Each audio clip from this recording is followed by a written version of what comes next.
नमस्कार, NMF news पर आप सभी का बहुत स्वागत। मैं हूं आपके साथ अभिषेक पुंडीर। दिल्ली का रण सज चुका है, रण बांकुरे अपनी अपनी तैयारियों में लगे हैं। सभी राजनीतिक पार्टियों की तरफ से अपनी अपनी गोटियां लगातार सेट की जा रही हैं और की भी जा चुकी हैं। ऐसे में नुपुर शर्मा का नाम पिछले एक हफ्ते से लगातार ट्रेंड कर रहा है। कहा जा रहा है कि दिल्ली विधानसभा चुनाव में नुपुर शर्मा की एंट्री हो सकती है। तो एंट्री होगी या नहीं होगी उस पर अभी तस्वीर साफ नहीं हुई है, क्योंकि बीजेपी ने अभी जो जितने भी उम्मीदवार उतारे हैं सभी सीटों पर उम्मीदवार नहीं उतारे और 12 उम्मीदवारों की लिस्ट अभी भी आनी बाकी है। तो क्या इस लिस्ट में नुपुर शर्मा का नाम आ सकता है और क्या इस लिस्ट के बाद एक वाइल्ड कार्ड एंट्री के तौर पर नुपुर शर्मा का नाम दिल्ली में सामने आ सकता है? और साथ ही खबर यह भी है कि नुपुर शर्मा का नाम जैसे ही ट्रेंड करने लगा तो अरब देशों में खलबली मची है, क्योंकि 2022 में जो बयान नुपुर शर्मा का आया था उस पर सबसे ज्यादा तल्खी भरे बयान अरब देशों की तरफ से आए थे। कतर हो या कुवैत हो, उन्होंने अपनी नाराजगी भारत सरकार के सामने जाहिर की थी, जिसके बाद बीजेपी ने निष्कासित कर दिया था नुपुर शर्मा को। तो दोनों ही पहलुओं पर आज चर्चा करेंगे। चर्चा करने के लिए मेरे साथ मौजूद है हमारे वरिष्ठ सहयोगी पंकज प्रसून। सर, बहुत बहुत स्वागत। सर, सबसे पहले अगर बात करें अरब देशों की, अगर दिल्ली विधानसभा चुनाव में नुपुर शर्मा की एंट्री करवाई जाती है तो अरब देशों का क्या रिएक्शन होगा? हालांकि अभिषेक, बहुत सारे आपके दर्शकों को यह पसंद नहीं आएगा, लेकिन नुपुर शर्मा को इस बार टिकट नहीं मिलने जा रहा। और बीजेपी केंद्रीय चुनाव समिति की जो बैठक हुई इस पे चर्चा तक नहीं हुई। वो क्यों? तो कहां से चला है नाम? मीडिया में बहुत लोगों को पसंद है। और खास करके एक तबका है बीजेपी के हार्ड कोर वोट बैंक का, जो से हिंदुत्व कोर वोटर कहते हैं, उनके बीच वाकई नुपुर शर्मा की चर्चा थी। और संघ के भी एक दो लोग चाहते थे कि नुपुर शर्मा लड़े चुनाव।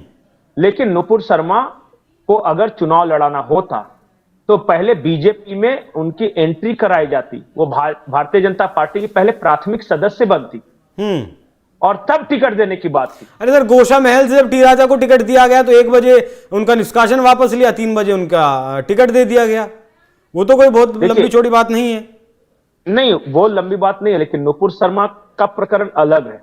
जहां से आपने शुरू किया ना, वहां से जी, ये बात सही है कि नुपुर शर्मा के क्लिप को काट के जुबैर ने फैलाया था और इस तरह के लोगों के बीच बांटा था जहां से नफरत फैली।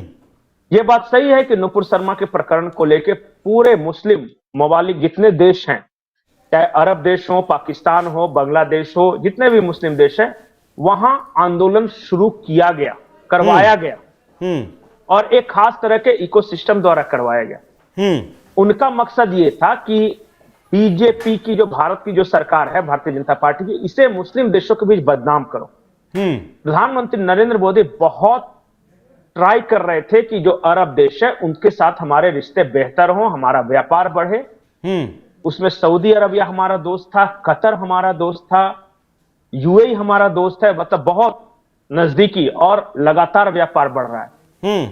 उस रिश्ते को ट्रैक से उतारने के लिए नुपुर शर्मा नामक एक चारा फेंका गया वहां पे और वहां पे आंदोलन कराया गया और वहां के सोशल मीडिया पे इसे वायरल किया गया। ये बदमाशी शुरू की यहां जुबैर ने और बाद में वो बहुत बड़ा लाडला हो गया है उस इकोसिस्टम का। इसी प्रकरण के बाद से जुबैर पहले फैक्ट चेक किया करता था, बाद में उसने इनके क्लिप काट के आगे पीछे काट के जो बताया, उसके बाद से ये विवाद हुआ। नहीं, भारत सरकार अरब देशों को यह समझा नहीं पाई कि एक क्लिप काट कर इसको वायरल किया गया। बस भारत सरकार किसी एक खास इंसान के एक बयान पे सफाई देती या फिर वो ब्रॉड देखती कि भारत के रिश्ते किन किन देशों के साथ सुधर सकते हैं। और मैं आपको बताता हूं, महत्वपूर्ण चीज है, कतर हमारा बहुत बड़ा ट्रेड पार्टनर बनने वाला था। आज भी रिश्ते खराब नहीं है, अच्छे हैं। लेकिन जिस समय ये प्रकरण वहां पे चला, कतर की सरकार ने भारत की सरकार से कहा कि पहले अपने यहां ऐसे एलिमेंट्स पर आप लगाम लगाइए जो कि मुसलमानों के खिलाफ या इस्लाम के खिलाफ बोलते हैं। सर, ये वहां पे भारत ये किताब है सत्यार्थ प्रकाश, महर्षि दयानंद ने इस किताब को लिखा है, दयानंद सरस्वती ने। इसका एक चैप्टर है 16th चैप्टर, उसमें कुरान की 26 आयतें दी गई हैं, आप कोई भी पढ़ सकता है, आमतौर पर ये किताब आपको बाजार में मिलेगी। समीक्षा की गई है उन कुरान की आयतों को। किसी मुल्ला मौलवी में अगर दम है, कोई मुल्ला मौलवी अगर इन आयतों को जो समीक्षा महर्षि दयानंद ने की है उसकी समीक्षा को गलत बता दे, मैं कोई भी पढ़ सकता कुरान है, की आयतों की तो आराम से बाजार में अवेलेबल है। नहीं, मैं कुरान की आयतों की बात ही नहीं कर रहा। मैं ये कह रहा हूं कि भारत के साथ रिश्ते और डिप्लोमेसी की मैं बात कर रहा हूं। अगर आज सपोज मैं एक उदाहरण बताता हूं कि भारत अमेरिका या भारत इजराइल के साथ कुछ अच्छी डील होने वाली हो, उसी वक्त भारत के अंदर या फिर इजराइल के अंदर, भारत के अंदर यहूदियों को लेकर कुछ इस तरह का बात ट्रेंड करना है कि किसी बड़े यहूदी नेता ने हिंदुओं को बहुत बुरी तरह गाली दी और हमें यह किया, या फिर इजराइल के अंदर ये इस तरह के क्लिप वहां वायरल होने लगे कि यहूदियों के बारे में बीजेपी के किसी बड़े नेता ने बहुत खराब बात कह दी। अब बताइए कि उस नेता को कंट्रोल करना, उसे पार्टी की प्राथमिक सदस्यता से निकालना समझदारी होगी या फिर वो डील कैंसिल करना समझदारी होगी? नहीं, डील कैंसिल करना समझदारी नहीं होगी, वो बात आपकी ठीक है, मैं बात आपकी मानता हूं। वही एग्जैक्टली हुआ था। अब आते हैं दिल्ली चुनाव, विधानसभा चुनाव पे। जब जब दिल्ली में विधानसभा के चुनाव आएंगे, इस तरह की डिमांड उठेगी और भारतीय जनता पार्टी के अंदर ही एक कैडर है जो कि चाहते हैं कि नुपुर शर्मा आए, और नुपुर आम आदमी पार्टी भी चाहती है सर, नहीं थी, आम आदमी पार्टी भी चाहती है। कल मेरी एक आम आदमी पार्टी के नेता से बात हो रही थी रात में, उनसे मैंने नुपुर शर्मा का जिक्र किया तो उन्होंने कहा कि हम चाहते हैं नुपुर शर्मा मैदान में आए, हमारा मुस्लिम वोट जो है वो जो बट रहा है कांग्रेस के पास वो नहीं बटेगा। ये उनका आकलन है, वह मैं किसी नेता के बारे में नहीं बात कर रहा हूं, लेकिन एक बात जान जाइए कि नुपुर शर्मा की डिमांड है, नुपुर शर्मा ध्रुवीकरण वाली फिगर है। और अगर आम आदमी पार्टी को नुपुर शर्मा इतना ही चाहिए तो कहा ना कि कपिल मिश्रा को दे दिया है, कर लो कंसोलिडेट अपना मुस्लिम वोट, वो बेवकूफ बना रहे थे। आज आम आदमी पार्टी वाकई नहीं चाहती कि नुपुर शर्मा आए, क्योंकि नुपुर शर्मा के एंट्री के साथ ही हिंदू वोट बैंक कंसोलिडेट होता है, एक रहोगे तो नेक रहोगे का नारा कंसोलिडेट होता है। ये हरियाणा महाराष्ट्र में ये भुगत चुके हैं, दिल्ली में वो नहीं हो रहा है। 2024 में भी तो सबका साथ सबका विकास सबका विश्वास देख लिया ना करके, नहीं तो वहां पर नहीं चला ना। सबका साथ सबका विकास तक तो ठीक है, लेकिन सबका विश्वास नहीं कर सकते, वही तो मैं कह रहा हूं ना। और उसके बाद ही इन्होंने अपनी स्ट्रेटजी चेंज की है ना। दिल्ली में एक रहोगे तो नेक रहोगे कि उतनी गूंज नहीं है जितना हरियाणा में थी या महाराष्ट्र में। चलिए ठीक है, मतलब आपका मानना है कि वाइल्ड कार्ड एंट्री तो नुपुर शर्मा के दिल्ली के विधानसभा चुनाव में नहीं होगी, किसी भी तरह नहीं होगी। लेकिन 1% मोदी जी नहीं चाहते, 1% मोदी जी और शाह नहीं चाहते, नहीं विदेश मंत्री भी नहीं चाहते, विदेश मंत्री भी नहीं चाहते, क्योंकि हमारे बाहर देश में रिश्ते खराब होंगे। तो पहले सवाल पर तो खैर आपकी राय मिल गई, लेकिन अगर एक हाइपोथेटिकल क्वेश्चन, अगर नुपुर शर्मा की एंट्री हो जाती है दिल्ली विधानसभा चुनाव में, तब अरब देशों का क्या रिएक्शन होगा? ऑब्जेक्शन करेंगे, कड़ा ऐतराज जताएंगे, और फिर मन में एक खटका रहेगा कि मोदी वैसे तो हमारा दोस्त बनने का दम भरता है, मोदी के कहने पर हमने सऊदी अरब में इतना बड़ा मंदिर बनवा दिया और एक छोटे से कार्यकर्ता को वो डील नहीं कर सका। ठीक है, यही रिएक्शन होगा और क्या होगा। मतलब आपके हिसाब से नुपुर शर्मा इस चुनाव का हिस्सा नहीं बनने वाली हैं, ये सिर्फ एक मीडिया की उपज है या फिर उस तबके की उपज है जो तबका चाहता है कि नुपुर शर्मा दिल्ली के विधानसभा चुनाव में आए। लेकिन ये बात भी सच है जी, लेकिन मैं ये भी कहूंगा, ईमानदारी से मैं मानता हूं कि उस प्रकरण में नुपुर शर्मा की कोई गलती नहीं थी, ये फैलाए गए नैरेटिव का शिकार हुई है।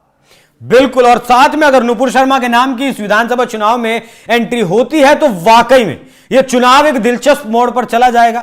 जो 93 से 98 तक बीजेपी ने सरकार दिल्ली में चलाई है, उसके बाद 27 साल का उसका सूखा है। बहुत सारे लोगों का, बहुत सारे बीजेपी के नेताओं का ऐसा मानना है कि वो सूखा बीजेपी का खत्म हो सकता है। मौजूदा स्थिति जो दिल्ली की जमीन से आ रही है वो ऐसा नहीं बताती कि बीजेपी सरकार दिल्ली में बना रही है। आम आदमी पार्टी एक बार फिर से चौथी बार वहां सरकार बनाती हुई दिख रही है।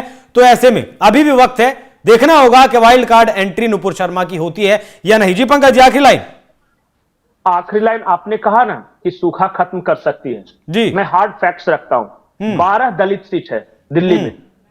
बीजेपी आज तक पिछले 2-3 चुनाव में तो 0-0 आ रही थी, हाईएस्ट जो जीती है वो 3 सीट जीती है साहिब सिंह वर्मा के समय में। जब ये क्या बोलते हैं डिलिमिटेशन नहीं हुआ था तब जीती थी। तो एक तो वो 12 चैलेंज है, उसके बाद 8 सीट ऐसी है जो कि मुस्लिम डोमिनेटेड है, जो बीजेपी वाले मानते हैं कि नहीं जीते। 12 8 20 हुआ। 70 सीटों में से 20 सीट पे तो ये जीतने की स्थिति में एकदम नहीं है। मतलब बीजेपी वाले ये लड़ ही रहे 50 सीट पे। 50 में कितना 36 चाहिए बहुमत के लिए। इनको 70% से ज्यादा स्ट्राइक रेट लाना पड़ेगा अगर दिल्ली में सरकार बनानी है। तो तीन ही दलित के नामों का ऐलान किया गया अभी तक। आप 12 बता रहे हैं दलित बहुल में। नहीं, 12 रिजर्व सीटें हैं, एससी रिजर्व सीटों की मैं बात कर रहा हूं। वो आज तक नहीं जीत सके हैं जब से केजरीवाल का उदय हुआ है, या फिर शीला दीक्षित थी तब से भी नहीं। किसी जमाने में हाईएस्ट 3 सीट जीते थे, और वो उस वक्त की परिस्थितियां अलग थी, डिलिमिटेशन नहीं हुआ था। डिलिमिटेशन के बाद दलित सीटों पर हमेशा बीजेपी साफ होती रही है, 0।